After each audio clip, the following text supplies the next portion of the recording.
Bonjour et bienvenue dans cette série de témoignages de professionnels éclairant sur la possibilité de résoudre naturellement les émotions qui activent nos peurs, angoisses, phobies, inhibitions, colère et toute autre réaction nous empêchant consciemment ou inconsciemment d'être nous-mêmes, parfois à nous rendre malades. Ces entretiens sont réalisés afin de partager au plus grand nombre la possibilité de prendre conscience que l'on peut agir rapidement et de façon bénéfique, en autonomie ou accompagné par un professionnel, sur nos émotions délétères et ainsi ne plus se laisser gouverner par nos peurs. Au fil des podcasts, vous découvrirez différents sujets d'utilisation de la résolution émotionnelle, aussi appelée RE, à retrouver sur la chaîne YouTube de l'APAISE, l'Association des praticiens en santé émotionnelle. Bonne écoute. Bonjour Sabine. Bonjour Sophie. Merci d'avoir accepté de témoigner pour l'APAISE. Alors Sabine, tu vas nous partager aujourd'hui les bénéfices d'utiliser la résolution émotionnelle par rapport à des difficultés de sommeil. Je te propose de te présenter. Eh bien déjà, je suis ravie de pouvoir partager ce moment et ce podcast avec toi, Sophie, avec les auditeurs. Je suis Sabine Camus-Etienne et je suis infirmière. Je suis également relaxologue et je me suis formée à la résolution émotionnelle en 2010 et je me suis spécialisée dans les troubles du sommeil après avoir fait un diplôme universitaire prise en charge de l'insomnie en 2015 à la fac de médecine. Donc tout ça me permet d'accompagner les personnes du bébé à la personne âgée pour toutes les difficultés de sommeil qu'ils peuvent rencontrer et puis également bien sûr pour toutes les difficultés émotionnelles en dehors des demandes spécifiques autour du sommeil. Et puis, bien sûr, si besoin, je vais travailler en lien avec mon réseau et bien sûr avec les médecins également.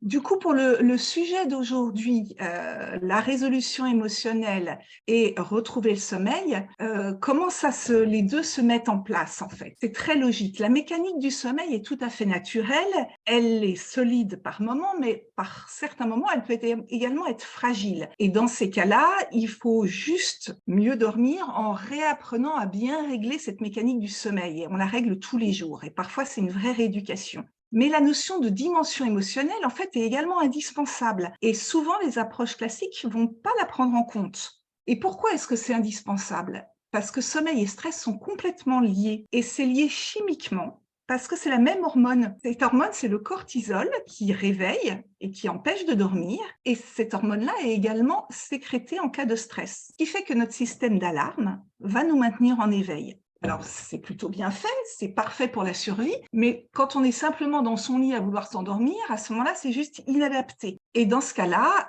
la résolution émotionnelle va venir désactiver ce système d'alarme qui va nous permettre de retrouver la sécurité qui est absolument indispensable pour pouvoir se laisser aller au sommeil. Et évidemment, ce n'est pas suffisant, hein. Il faut également respecter aussi la mécanique naturelle du sommeil. Mais c'est extrêmement complémentaire comme approche et c'est pour ça que c'est aussi efficace. Donc, du coup, les personnes qui viennent me voir, les demandes vont être multiples. Tout ce qui peut se passer autour de la nuit, ça peut démarrer avant même de se coucher, l'appréhension du coucher, ou l'appréhension de coucher son enfant parfois. Ça peut être les difficultés d'endormissement, bien sûr les réveils dans la nuit avec parfois des heures d'insomnie. Ça peut être aussi un réveil trop tôt le matin, ou bien simplement une mauvaise perception de son sommeil. C'est-à-dire qu'en fait, la personne a dormi suffisamment longtemps, mais a l'impression d'avoir une nuit qui n'est pas réparatrice, qui n'est pas de qualité. Et dans ce cas-là, la régulation des émotions, la résolution émotionnelle va bien évidemment pouvoir apaiser cette mauvaise perception du sommeil. Il va y avoir aussi toutes les difficultés de sommeil autour de je dors trop dans la journée, tout ce qui va être mauvais rêves, cauchemars. Et puis également ce qu'on appelle les parasomnies, c'est tous les trucs bizarres qui peuvent se passer la nuit. Il peut y avoir les somnambulismes, les horreurs nocturnes, etc., les paralysies du sommeil. Et donc, tout ça, au-delà de l'organisation du sommeil, la résolution des émotions va venir être une aide absolument majeure. Et bien évidemment, pas simplement le sommeil de l'adulte, mais aussi le sommeil des bébés, des enfants, des adolescents. Donc, c'est très, très large comme champ d'action et c'est absolument passionnant. Alors, que peuvent attendre comme bénéfice les personnes que tu accompagnes? Et y en a-t-il aussi pour l'entourage? Alors oui, bien sûr. Alors, le premier bénéfice pour la personne que j'accompagne, ça va être déjà de retrouver le sommeil, bien sûr, parce que c'est quand même sa demande initiale. Et ce qui est important de savoir, c'est que parfois, la personne a tout essayé. C'est-à-dire qu'elle va avoir essayé, par exemple, la méditation, la sophrologie, l'hypnose. Elle a pu avoir consulté en médecine du sommeil où là, on l'aura orientée vers la thérapie cognitive et comportementale de l'insomnie. Et parfois, elle a pu essayer des traitements médicamenteux et qui n'ont pas marché parce qu'il peut y avoir des systèmes de résistance au sommeil, justement. L'alarme enclenchée développe un hyper-éveil. Et cette prise en compte de la dimension émotionnelle va changer l'approche et va donner cette efficacité. Donc, la personne va retrouver le sommeil. Dans les personnes que j'accompagne, si jamais elles suivent la mécanique naturelle du sommeil, l'hygiène du sommeil, la physiologie du sommeil, et qu'en même temps, elle apaise ses émotions, elle va redormir. Ça, j'ai aucun doute là-dessus. Et pour les petits-enfants, ça, c'est l'histoire de bénéfice pour l'entourage. Pour les petits-enfants, c'est pas les tout-petits que je reçois, c'est les parents. Et parce que c'est aux parents que j'explique le sommeil de l'enfant, c'est eux qui organisent les horaires de coucher, etc. Mais je vais aller m'occuper de la résolution émotionnelle des parents et non pas de celle des enfants. Parce que les parents, évidemment, vont être en perturbation émotionnelle, quand le petit veut pas dormir, quand il a peur du noir, quand il va se relever plusieurs fois dans la nuit, quand la nuit il y a des hurlements ou simplement que le coucher devient un champ de bataille. À ce moment-là, c'est pas l'enfant à qui j'apaise les émotions, ce sont les émotions du parent.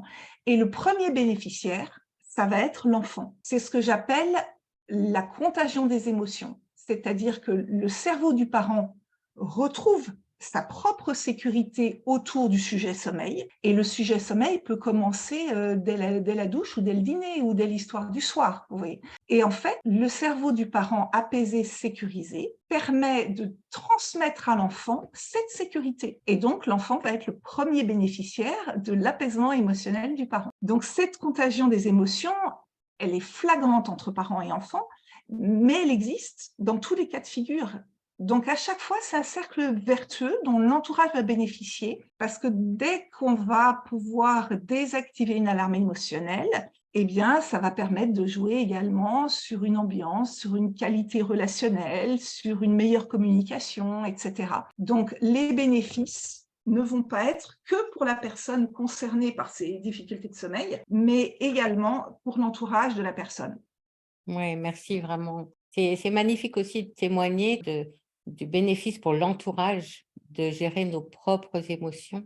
Et effectivement, ce côté systémique qu'on a en famille, entre les enfants, les parents, et ça n'entraîne pas une culpabilité des parents, c'est bien au contraire pour favoriser la meilleure ambiance pour que tout le monde se sente bien. Ça, c'est très, très important, ce que tu dis Mm. là, Sophie, et pour les personnes qui entendent, de ne pas culpabiliser les parents.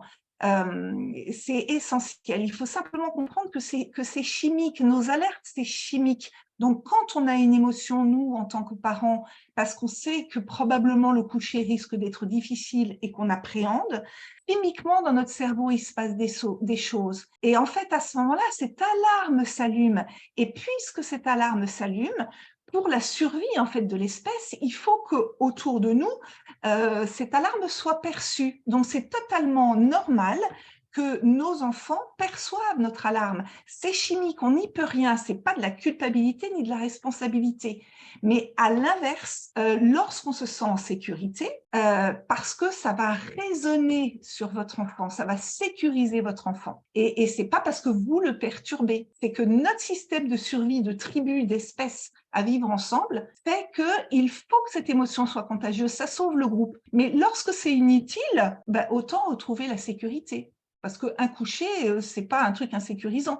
Un coucher, c'est juste pour se ressourcer. C'est magnifique de pouvoir dormir. Et tu as très, très bien fait, Sophie. Je te remercie d'avoir signalé ce point-là. C'est indispensable à comprendre pour les parents. Ouais, on est vraiment dans une transmission sensorielle, hein, totalement. Complètement, Mm. complètement. Et alors, cet accès à la sérénité et au bien-être pour tous, hein, pour pour les parents autant que pour les enfants ou pour la personne qui dort pas bien, hein, et peut-être son conjoint, ou tu peux améliorer ça, enfin, dans un accompagnement de combien de séances en moyenne? Alors, si je parle du sommeil, moi, je fais un accompagnement complet. C'est-à-dire que, il faut rééduquer et réapprendre à mieux dormir. Donc, du coup, c'est forcément un petit peu plus long que simplement une perturbation émotionnelle. Donc, moi, je vais compter en moyenne 5 séances, parce que c'est très dense, c'est très riche. Il va y avoir tout le recueil d'informations sur les difficultés ressenties, hein, quel est le quotidien de cette personne, son organisation du sommeil, comment elle perçoit son sommeil. Il va y avoir aussi tous les conseils donnés concrètement pour améliorer le sommeil, ce que j'appelle la pédagogie en fait du sommeil, apprendre à mieux dormir. Et puis il va y avoir tout le domaine de la résolution émotionnelle. Et là, bien évidemment, il peut y avoir plusieurs situations différentes, plusieurs situations à désactiver parce que le vécu des personnes est différent, parce qu'il peut y avoir de l'hyper-éveil, de l'hyper-contrôle. Donc là, il ne faut pas se contenter d'une seule résolution émotionnelle. Et personnellement, j'apprends systématiquement à chacun à découvrir comment réguler, arriver à résoudre elle-même ces difficultés émotionnelles. C'est ce qu'on appelle apprendre l'autonomie. Et là, c'est un accompagnement où tout va se faire un peu en même temps, hein. On va faire un peu d'explication sommeil, un peu de résolution émotionnelle et un peu d'accompagnement à l'autonomie. Mais tout ça, ça demande du temps, ça demande de l'expérience, de réajuster. Et donc, je compte en moyenne 5 séances. Ça m'est arrivé de faire plus. J'ai été jusqu'à 8 séances. Ça a été un grand maximum. Mais c'était un historique quand même de 60 ans d'insomnie totale avec du post-traumatique d'agression pendant la nuit. Donc, on a été vraiment apaiser des choses extrêmement lourdes. Et là, ça a été 8 séances. Donc, par rapport à une histoire aussi douloureuse, quelque part, c'est quand même un accompagnement assez rapide. Et si c'est des séances de résolution émotionnelle simple, indépendamment des demandes de sommeil, ça peut être 3 rendez-vous. En moins de 3, je n'ai pas le temps d'apprendre l'autonomie aux personnes, mais c'est aussi souvent 5 parce que les problèmes sont souvent complexes. Il peut y avoir des angoisses qui sont multiples et pas forcément bien identifiées, des manques de confiance en soi, du post-traumatique, etc. Donc, il y a des alertes à désactiver et puis il y a également la peur d'avoir peur, la peur que ça revienne. Et ça, c'est important à désactiver également. Il faut vraiment aller au bout du bout du bout. Oui, bien sûr, et merci de ce témoignage parce que l'idée, c'est de montrer que les choses peuvent aller, vite. On n'est pas obligé de vivre avec des perturbations. Après que ça prenne 3, 5 ou même 10 séances, je pense que tout le monde, tous les auditeurs pourront, comprendre qu'en fait, c'est beaucoup moins de temps que le nombre de nuits qu'ils ont passées en insomnie. C'est Et sûr. donc, là, la proposition, c'est juste de dire qu'en fait, il y a des solutions qui existent, la résolution émotionnelle en fait partie et que ça peut être un accompagnement qui est court et qui surtout, pourquoi il est court? C'est parce qu'il nous amène aussi à l'autonomie Voilà. et à la compréhension que voilà, sensoriellement, on peut gérer beaucoup de choses. Cool. Et surtout aussi, j'ai envie de rajouter que c'est pas parce que ça fait 10 ans, 15 ans, 20 ans qu'on vit avec un fonctionnement, qu'on vit avec une souffrance, que ça soit sur le plan d'une émotion ou que ce soit sur le plan d'une difficulté de sommeil, ça peut Mais être bien sûr. transformable à tout moment et en fait relativement rapidement, même s'il y a plusieurs séances, si on compare par rapport aux mois, années, voire décennies où la personne se coltine cette difficulté-là. C'est-à-dire qu'il n'y a, pas Ouais. de raison, même sur les choses les plus difficiles et les plus douloureuses, il n'y a pas de raison qu'on ne puisse pas retrouver notre sécurité par rapport à cet événement. Cet événement a été vécu, certes, mais n'a pas forcément besoin de venir pourrir mon quotidien encore et toujours, mes journées et mes nuits. Ça peut s'interrompre en fait. C'est comme un cercle vicieux dont on peut sortir. Et ça, je trouve Ouais. que c'est très, très encourageant pour chacun de le savoir. Ah ouais, merci, merci vraiment pour ce message, j'aime beaucoup. Et alors, peut-être, peux-tu nous parler d'autres perturbations émotionnelles, hein, que le sommeil? Parce Oui. qu'en fait, c'est un accompagnement avec la résolution émotionnelle qui est assez général. Tu peux nous en citer quelques-uns? Alors, Qui peuvent c'est là où j'aime bien élargir le champ d'action parce que souvent on se dit oh là là, mais c'est forcément pour des choses graves, etc. En fait, c'est vraiment sur toute difficulté émotionnelle ressentie et ça peut être quelque chose de très quotidien. Ça peut être une interro en classe, partir en colonie de vacances, un entretien annuel d'évaluation avec son entreprise, une difficulté relationnelle avec un collègue, avec quelqu'un de la famille, un rendez-vous médical, aller chercher des résultats de labo. Donc, tous ces trucs-là, les conflits, la jalousie, la colère, ça, c'est quelque chose pour lequel on ne penserait pas forcément à aller se dire « Tiens, je vais aller faire une séance de résolution émotionnelle ». Et puis, ça peut aller jusqu'aux difficultés psychologiques, bien sûr, les difficultés de vie, comme un burn-out, du harcèlement, des angoisses, etc. Et ça peut être également toute la dimension du stress post-traumatique, de ce qui va être dramatique dans notre vie. On n'enlève pas notre histoire, ça c'est sûr, mais on peut arriver à intégrer notre histoire et à continuer à vivre avec en retrouvant notre sécurité par rapport à cet événement qui a été vécu. Et ça, c'est très libérateur. Donc, la perturbation émotionnelle, ça va de dès que quelque chose me gêne jusqu'à l'émotion la plus lourde, en fait. Il n'y a pas de limite. Ouais, Par contre, attention, ce n'est pas toujours suffisant. C'est pas un miracle. Il peut y avoir évidemment besoin d'un accompagnement, d'un suivi, que ça soit médical, social, psychologique, spirituel, dans toutes les dimensions qu'on veut. Mais dans tous les cas, ça aidera. C'est-à-dire, pour moi, c'est pas forcément suffisant, mais il me semble maintenant dans mon expérience de vie que c'est toujours indispensable. Merci pour cette précision. Et bien sûr, je pense que tu l'utilises aussi pour toi-même. Tu as des petits exemples brefs parce que le Oui, bien compteur sûr. du temps tourne, Oui, mais oui, tu as des petits alors c'est à tout extraits? bout de champ, hein, ouais. Ça peut être quand je stresse sur un point administratif, tout ce qui est comptabilité, ça, je déteste faire ça. Alors, je dis pas que j'adore faire ça, mais ça me permet de le faire de façon beaucoup plus fluide et de pouvoir me dire, ah bah tiens, le logiciel est très bien fichu, en fait. Ça peut être bien sûr quand j'ai des soucis personnels, que ce soit des soucis de santé pour moi, pour la famille, quand j'apprends une mauvaise nouvelle. Le moment de la mauvaise nouvelle, il est très très fort, hein, parce qu'on sent tout de suite les mains qui tremblent, le cœur qui bat à toute allure. Mais ça peut être aussi quand quelque chose juste m'agace, c'est que c'est pas forcément quelque chose de grave. Oui, mais pas forcément identifié. Ça, c'est intéressant aussi avec la résolution émotionnelle. Oui, pas forcément Ouais. identifié. Je me sens mal. Quand je cherche mes mots, ça c'est vachement drôle. Je cherche mes mots, j'ai un petit trou de mémoire qui arrive et qui a aucune raison d'être là. Et c'est pas quelque chose d'important ni de grave. Et ben, il va toujours se passer quelque chose dans mon corps, un léger petit tournis, et hop, la mémoire revient. C'est Ouais. bien qu'il y a eu une perturbation émotionnelle que je n'ai absolument pas identifiée. Merci. Et donc, est-ce que juste tu penses qu'il y a des contre-indications à l'utilisation de l'ARE dans ton domaine d'activité? Or, en fait, oui, c'est pour moi, dans mon expérience, j'ai eu 2 fois depuis 2010.